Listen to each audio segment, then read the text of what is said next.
Around the world, thank you for joining me once again here on Talkin Fight for another episode of Boxing News Today.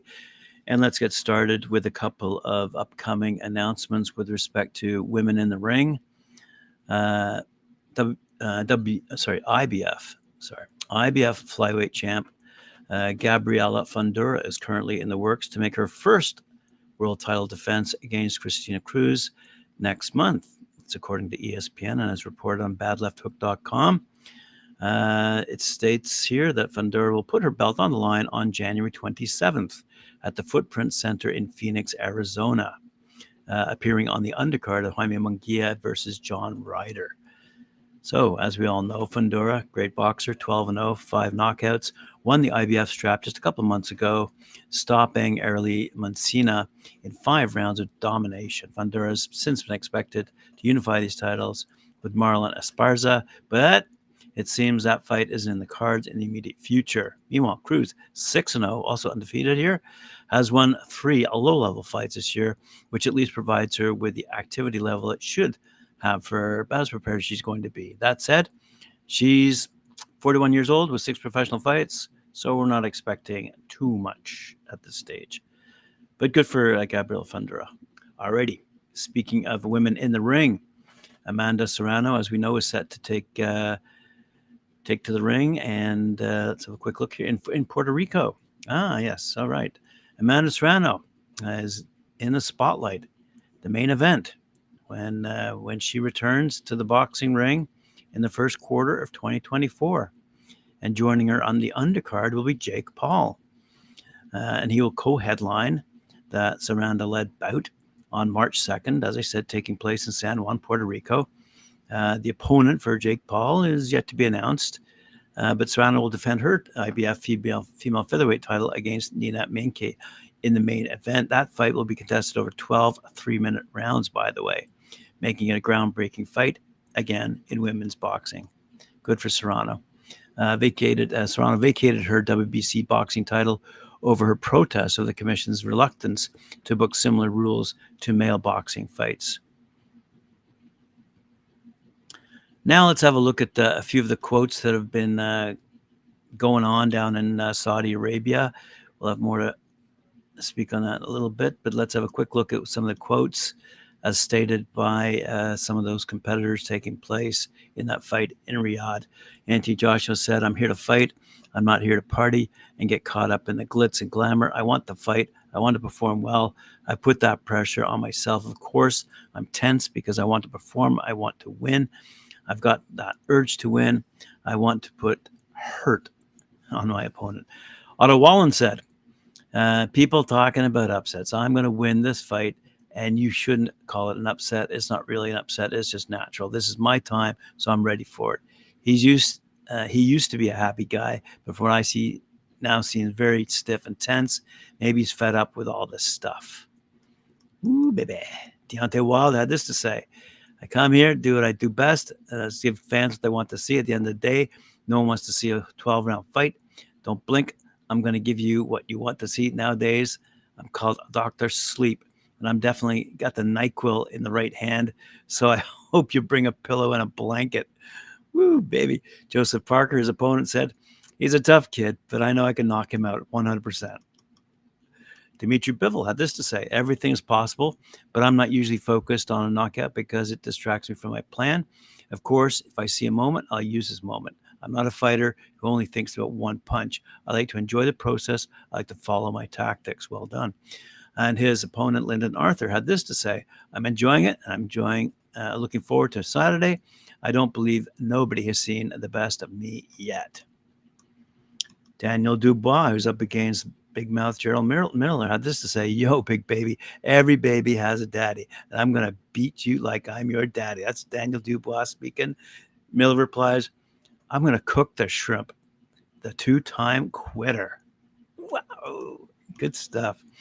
Jai Optea says, "Putting the politics aside and the best fight the best. This is a massive change, and the name Optea will have its print on it. I'm here to make a statement, man. I'm ready to go to war." El Lazaro, his opponent, had this to say: "I'm just focused on Saturday at the moment. Like I've been saying all week, It's a massive opportunity for me. I'm going to take it with both hands. The bout I'm looking forward to, Arslanbek Makhmudov. He said, I'm ready. That's why I'm here. I need this kind of fight.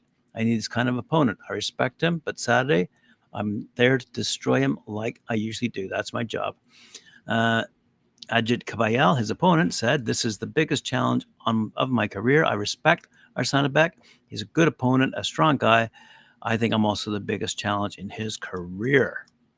Frank Sanchez, who's going up against Junior Fa, said, I'm coming here to win. If a knockout comes, it comes. Fa replied, I'm going to bring the best version of myself and get him out of there by any means necessary. Good stuff. Filip Hrgovic, rounding out these fighters, who's facing Mark Demori, said, I'd planned with this guy to let him box for a few rounds, but because of his nasty words, I'll need to punish him earlier. I need to punish the guy really, really bad, like he stole something. Demori said, it's a 10-round scheduled fight. I've got absolutely no desire to go 10 rounds. I've got the arms of a Tyrannosaurus Rex.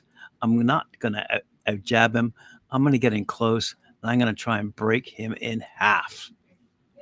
So there you go. There's some great quotes coming out of Saudi Arabia. Now, we have a lot of pundits who chime in on who's going to win, and et cetera, et cetera. And I've had my 2 cents over the past couple of weeks. But let's have a look at what John Fury on BoxingSocial.com had to say. He said regarding the anti-Joshua Otto Wallen tilt, he said, it's that difficult of a job. AJ has something in him. He'll bite down on his gum shield because he knows he's got to. I'm going Wallen. I've got to go with the team he's got, the trainer he's got, and how awkward he is. He wants it, doesn't he? AJ is coming off a disappointment. He just got in with a new trainer, and no disrespect to Ben Davison. He's a good kid. He's 25-year-old, whatever he is, but he can't match Joy Garmacha. That's why I'm going with Wallen. Deontay Wilder versus Joseph Parker. Fury had this to say, I don't know how much Wilder's got left. If Joe Parker can get on him and force him to fight off the back foot, he'll make a fight of it. But I've got to say Wilder's power. There's only one man who can take it, and that's Tyson the Gypsy King. Joe can grow a pair and throw everything at him but the kitchen sink. He's going to have to take a lot of movement, a lot of awkwardness, a lot of gameness. But I got to say Wilder. Daniel Dubois versus Jarrell Miller.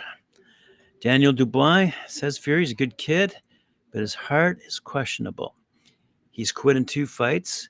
That, for me, is a no-go area. Miller, talented kid, fast hands, big guy. They're so close, you know. If Dubois' balls were a bit bigger, I'd say Dubois, but they're not. I'm going to say Miller. He's an unbeaten kid. He can put them together, and I don't think Daniel likes being hit too much, does he? But he's a good kid. He can bring himself. He can knock Miller out cold with 1 shot. He's got the power, but I'll go Miller. I think the others one proved he's to be a bit of a quitter. There we go. John Fury. Now, after this is all said and done, will we see that big fight between Andy Joshua and Deontay Wilder? I mean, I'm hoping Otto Wallen wins, and I'm hoping for an American fight between Jarrell Miller and Deontay Wilder. That's what I'm hoping. But let's have a look at the caveat, okay? Because they both have to win. Wilder has to win. Joshua has to win. And for the better part of 5 or 6 years, a showdown between these two it's been all the talk. 2-time former IBF WBAW heavyweight titleist Anthony Joshua. He's 26-3, 23 knockouts. And 38-year-old former WBC titleist Deontay Wilder, 43-2-1 with 42 knockouts. That talk has been there for what, as I just said, 5 or 6 years. So as an option, as a possibility, something to talk about, and to now, fantasy fight. There was a time, a narrow window, where Joshua Wilder unification would have presented boxing with something rare and special. After Wilder's 2017 rematch win over Bermane Stiverne and Joshua's victory over Carlos Takam, the 2 men were, with all the belts in the division, were undefeated and at least 1 knockout victory over every professional they'd faced. This is according to BoxingScene.com. The winner closed in on Joshua's very next fight with a decision win over then WBO titleist Joseph Parker. To this day, Stavern is still Wilder's only decision win. Joshua has added 2 more, along with 3 losses. Wilder's lost twice, both to the best heavyweight in their generation, Tyson Fury. Despite that, the allure of a fight between the 2 biggest knockout artists of their era remains. People wanted to see them then, they want to see it now. Punchers' duels never really grow stale, and both are still superstars around the world. What's not to like? So this Saturday, we are theoretically 1 card away from the showdown. According to numerous reports, it's really simple. If Joshua and Wilder win, they fight on March 9th. There's reportedly a 2-fight agreement, meaning we could see it twice in 2024. If. And if is one hell of a word. All right. Elsewhere, let's take a look over at England and see how their heavyweights are doing. Frazer Clarke aims for Fabio Wardley next. The winner would become a top echelon heavyweight, says Ben Shalom. Frazer Clarke is fixated on boxing British heavyweight champ Fabio Wardley. Talks are ongoing for that to happen next, with boxer, that's BOXXER, promoter Ben Shalom saying it's a fight that catapults the winner into the next, the real top echelon of heavyweight. It's the fight we want to see. Really? Frazer Clarke is looking to fight Fabio Wardley for the British heavyweight title next. Promoter Ben Shalom believes that winning that contest would send the victor into the top echelon. In October, at the last night of heavyweight boxing in Saudi Arabia, Clarke made sure he was ringside to call out Wardley once he defended his championship. The pair's feud turned personal after a canceled purse bid earlier this year. Since then, Clarke, a Tokyo Olympic medalist, has beaten both Marius Wash and David Allen, is now targeting Wardley next to settle the issue. Okay, we'll see if that happens. Elsewhere, on the American side of things, let's see if Devin Haney and Terence Crawford can go toe-to-toe. At welterweight, by the way. Devin Haney, according to Boxing247.com, says he thinks a fight between him and welterweight champ Terence Crawford is possible after he moves up to weight at 147. That would be a massive fight, even bigger than Haney taking on Gervonta Davis. It's unclear what Crawford's thoughts are about Devin Haney showing interest in fighting him, but it would be excellent if Terence fails to get the Canelo-Alvarez clash next year. Haney, he's 31-0, 50 knockouts, states that he's not sure when he'll move up because he's just got to 140, and if he can't give a time frame for the move just yet. But given that Haney rehydrated 165 for this fight, at light heavyweight for the WBC welterweight champion against Regis Progress back on December 9th, it can't be too much longer before he moves up to 147. Haney likely weighs close to the same weight as Crawford once he's rehydrated, so he should be fighting at 147. Devin has started negotiations for a fight with Ryan Garcia for his first defense of his WBC 140-pound title. Assuming the 2 fighters can agree on terms, the match should happen in the first quarter of 2024. And then I suppose we'll see if whether it's Gervonta Davis or Terence Crawford, either one. That's an interesting argument. Speaking of arguments, there have been several people commenting on sportswashing, and I would like to throw in just a couple of facts here. This past summer, it was reported in The Guardian over in the UK that Saudi Arabia has spent at least $6.3 billion US dollars in sports deals since early 2021, more than quadruple the previous amount spent over a 6-year period in what critics have labeled an effort to distract from its human rights records. Saudi Arabia has deployed billions from its public investment fund over the last 2.5 years, according to an analysis by The Guardian, spending on sports at a scale that has completely changed professional golf and transformed the international transfer market for football, aka soccer. On Monday, the Saudi Arabian club Al Hilal submitted a world record bid for the French captain, Kylian Mbappé, understood to be worth £300 million. Wow. That's back in the summer, remember. The $6.3 billion investment is almost equivalent to the GDP of Montenegro or the island of Barbados. Wow. It dwarfs data compiled by Grant Liberty 2 years ago, estimating that Saudi Arabia spent $1.5 billion in the period between 2014 and early 2021. Wow. Rights groups, including Grant Liberty, Amnesty International, and Human Rights Watch, term such spending sports washing, bankrolling big-name sporting events in order to distract from a poor human rights record. So according to CBC, Canadian Broadcast Corporation, it plays out a little differently in boxing, where promoters, managers, and athletes are always seeking partners willing to help bankroll 8-figure guarantees for main eventers. In North America, casinos often step into that role, which explains how Las Vegas became the boxing capital of the Western Hemisphere. It also explains how Saudi Arabia, which hosted its first pro boxing fight in 2018, has become a destination for major fights now. Organizations there put up a reported $150 million for a bout between Tyson Fury and Anthony Joshua that wound up never happening.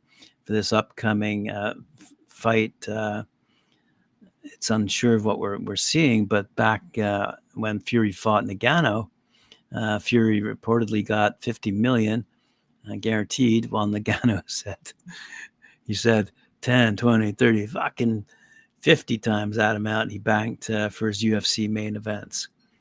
But Fury's payday back then was in line with what Saudi bankers paid WWE to stage events there, but a fraction of the reported $213 million soccer star Cristiano Ronaldo will make each season he plays in the Saudi league. So all these developments feed into the ongoing discussion about sports washing, where countries with ugly human rights records buy goodwill by spending lavishly on sports events. But whether we acknowledge it, the debate ended when LeBron James, upon learning a Saudi club offered Kylian Mbappe $300 million a year, joked on X about how quickly he'd sprint to Saudi Arabia for a 9-figure payday. Wow. In that sense, it's not different from NBA basketball's return during the pandemic. James was a big advocate of resuming the season, which meant other players' choices had been made for them. As Patrick Beverley posted on Twitter before NBA players headed to the bubble, if King James says we're hooping, we're all hooping. And if James says Saudi Arabia is in play for mainstream North American sports, it's in play. It's already a boxing destination, even though hardcore boxing followers and fans of Canadian content will probably get more out of the all-heavyweight undercard than the main event. If you might recall, Simon Keane out of Quebec faced former WBO world champion Joseph Parker, and we're about to see Arslanbek Makhmudov, who grew up in Russia but is now based in Montreal. So anyway, fascinating stuff with respect to money and sports and so-called sports washing. Up to you to decide. But let's turn our attention to our closing story, which will involve Jake Paul. And here it goes. According to newshub.co.nz. So out of New Zealand, social media celebrity turned pro boxer Jake Paul will help mentor and promote U.S. fighters in the run-up to the 2024 Olympics in Paris. It's according to USA Boxing, by the way. Paul will call on his fighting experience and brand-building acumen to guide the nation's top amateur fighters, including Joshua Edwards and Morel McCain.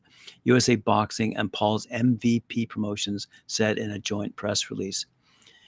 Said Paul, it's always been my goal to shine a spotlight, not just on boxing as a sport, but on the people who work so hard to be the best within it. The mindset of pursuing greatness is one I see when I both see and personally share with Mo McCain, Joshua Edwards, and the rest of Team USA's boxing talent. The Olympics are a great stage in the world, and I'm honored to bring awareness to USA boxing and mentor these young, inspiring athletes as they fight for gold. The move represents the first time a professional athlete and influencer has partnered with Team USA for the Olympics in this capacity. He will be with the team during training at its facility in Colorado Springs and at the Games. He's 26 years old, and he's led the charge in introducing the sport to a new generation of fans, without a doubt. Within just 3 years of becoming a professional boxer, Jake Paul has become a standout inspiration to younger generations and has emerged as one of the most exciting, influential figures in boxing history, said Mike McAtee, the executive director of USA Boxing. Jake's mentorship will be a vital resource for the young athletes on Team USA to ensure they capitalize on building brand IP, international property, intellectual property, as they get the opportunity to perform on the biggest stage in the world at its most iconic contest in history, the Olympics. And let's say that remains an Olympic sport as we head towards 2028. And that is hopefully a battle that will be won by World Boxing versus the IBA. The Paris Olympics, by the way, is a competition scheduled to run between July 28th and August 10th, with the medal rounds taking place at the Roland Garros Stadium, home of the French Open Tennis Grand Slam. So there you have it, boxing fans. All the news fit to print. Thank you for joining me once again here today on Talkin Fight. Appreciate it very much. Remember to like, share, subscribe. Hit that notification bell for me. And we'll see you on Monday, 11 a.m. for another round and a lot of results from the fights taking place in Saudi Arabia.